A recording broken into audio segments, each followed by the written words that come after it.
What's good, y'all? It's Casper. Today's video, I'm going to be talking about the live action movie Lilo and Stitch. Movie Lilo and Stitch is a 2025 film. It's rated PG and it's an hour and 48 minutes. Directed by Dean Fleischer Camp. When I saw this movie being promoted, I remember that they just recently came out with a live action Lion King movie. Disney, for some odd reason, is not creating anything brand new. It's just deciding to make live action movies. And in my head, I'm like, bruh, another one? During this time, I also wanted to see the Lion King one. It was either see the Lion King one or see the Lilo and Stitch one. The Lion King movie, didn't even get to it. Don't really want to take a chance on it. So with this one, kind of wanted to take the chance. So straight up for the baby mamas, the families out there, this is a movie to straight up take your kids to. If you watch the OG version, I would rather have y'all put your kids onto that one. One right here just screams family time, just screams for the children all around. I can definitely tell and see that kids will go home and see their dogs or see the little puppies that they have and make that their Stitch. Especially this generation with kids' attention span, this is a perfect movie for them to watch because Stitch is the main star of this movie and that's what kids want to see. You do have Lilo in here. She does a phenomenal job, I would say, you know, as a child actress, but whenever she has her screen time, I definitely could feel the vibe of like a kid kind of wanting to do something else. But when Stitch is back on the screen, that's where the kids are all tuned in. Attention is all on Stitch doing his thing on the screen. That's just on the good side of me giving the parents and the baby mamas a positive review of this movie. But me watching this movie, I'm like in a tornado. What is going on? What were they thinking? From the beginning, did like how they started the movie right into the action, seeing what we're gonna see, what we're gonna deal with. The surrounding beginning scenes did actually look kind of cool. But when the movie kept progressing, not even like 30 minutes in, 20 minutes in, I saw a lot of dubbing from the main actors that were way off. The lips and hearing the voices didn't match at all. Errors right away. So I'm like, wow, not a good start at all. When I saw Stitch show up, I thought Stitch had that original swag, who is played by Chris Sanders. This dude literally took years off doing this Stitch voice. Not only that, he's busy doing a lot of other projects. So I don't know what was going through his mind to even greenlight the idea of doing this again. I thought the other cartoons of Stitch were perfect, just enough, but Chris Sanders as the Stitch voice, you appreciated that for sure, no doubt. Some of the lines and some of the voices of Stitch in here were from a different Stitch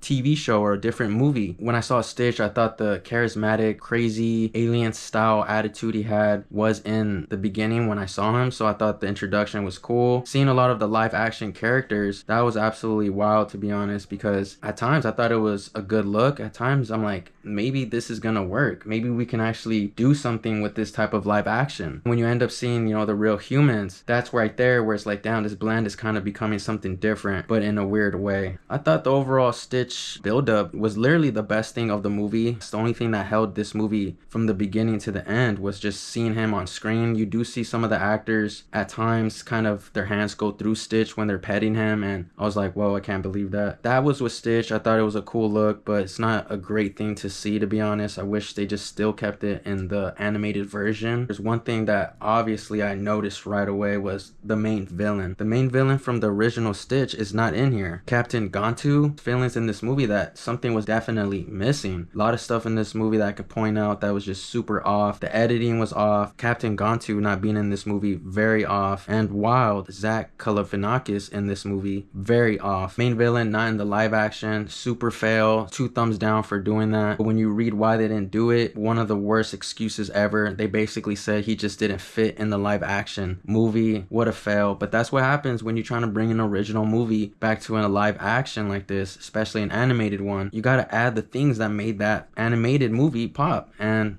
they didn't. An appreciative thing is that some of them who did participate in the 2002 movie did come back, like Nani, but she's not playing Nani no more. So Tia Carey is playing Mrs. Kikoa, and she's the lady that shows up in this movie and checks up on Nani and Lilo. I didn't know that that's how she looked till after watching the movie. So that was cool that the original voice for Nani was in the movie, and I'm like, oh, thank goodness. There's too much moments in here where I'm like, dude, there's no life in this movie at all. I honestly thought she did a good job, a really cool look. look. Her facial reactions just showed like she really had fun being there. A lot of memories probably went through her mind. Her acting was up to par to the movie. The new Nani is Sydney Aguadong. I thought her look actually fit the movie. She actually was kind of like playing her role in a sense. I really feel like they told her how to put this character out, and I thought she did it pretty well. To add to the errors, she was part of the movie where I saw a lot of her lips and her mouth moving didn't match up with the sound or the voice that she was trying to say. It's off on the dubbing with her, but I thought the look was good. Good look and good choice. Glad they didn't really do anything too much with her to like make her look like too girly or tomboyish. She actually had a perfect role, and you understood if you watched the original animated movie that character vibes. But a lot of things missing from her character from the original movie that you can see from her character. It is a you work with what you got type of performance. Cool that she had the original Nani kind of looking over her acting. That's the type of feel I got as well. Lilo's played by Maya Kiloha. I liked her performance. Really had a cute, adorable vibe. It's another appreciative thing that you liked in this movie, that they did kind of follow the storyline from the animated movie. The connection between her and her sister is something that the audience is gonna feel. Good job on choosing the right person to play Lilo. Her interacting with Stitch, she did a pretty good job. She would actually be that child actress that you would love to show up to work and do those scenes, especially a Lilo and Stitch movie, knowing that it's gonna look adorable from her doing it. I don't want to put too much points down on her being the face of Lilo, but I thought they did a good job with the look and how they're trying to present it. Jumba is played by Zach Galifianakis. It's got to be one of the most random roles that I have ever seen. One thing about this movie that I did not like was the fact that transition from it being their character Jumba, the alien form, and then going to human form. I absolutely hated that. I thought that was really bad. Wish that they stayed their own alien creature form throughout the whole movie. Make it more funny. Kind of give it like that Scooby-Doo vibe. This was very cheesy, especially with Pleakley, played by Bill Magnuson. Absolutely didn't like both of their performances. With Zach, I feel like this was a cash grab performance, putting a lot of points down for me. With Pleakley, funny moments. That look actually was like the animated movie look. Some of the lines you could see that could be funny if he had that alien look, not the human look. Cobra Bubbles is played by Courtney B. Vance. I wish it was somebody else, like a Terry Crews, someone else that could scream that energy, that character from the animated movie as well. Felt very off, didn't enjoy his performance or how he was trying to be sneaky. One character that I did like was Tutu, who's played by Amy Hill. Gave it that funniness, kind of gave it that you could see this in your family type of vibe. Final thoughts on this movie. I feel like the quality could have more enhanced, never before seen angles, especially with Stitch. They didn't emphasize on that. A lot of scenes in here where you just kind of show up, go in one scene, and that scene is dead, and nothing in the later in the movie kind of shows that they did that. Spoilers real quick. When Nani gets the job as being the surfer instructor, no build up to that. Nothing even after that scene shows that she was continuing on with the job, especially with all that pressure and all that stress she was dealing with on having Lilo in her life. No good transitions. Music in this movie did have its moments where you could see it could have the cool moments, like when Stitch is surfing, they have the music in the background and you're like, this is the original feel. This is like what will get a kid, especially when I was watching it as a kid, where I'm like, oh, this is awesome. I kind of want to go in the water and surf. But in this movie, you can see that very awkward with their editing, very awkward with placement, going scene to scene. You can see how off it is, and it really feels awkward. They have the appreciative OG music from the other movie, but it didn't help the movie at all make this scene look good with the music type of feel. This was a movie that I already knew I was going to be disappointed in, but I just had to see it to believe it. This has to be the ending of these live action movies. Like, please stop destroying the original ones. After my watching the live action movie Lilo and Stitch out of 10, I'm gonna have to give this movie a 5 out of 10. So that's my movie review for the live action movie Lilo and Stitch. Shout out to you guys for tuning into the video. Thank you guys for watching, and we'll see you guys on the next one.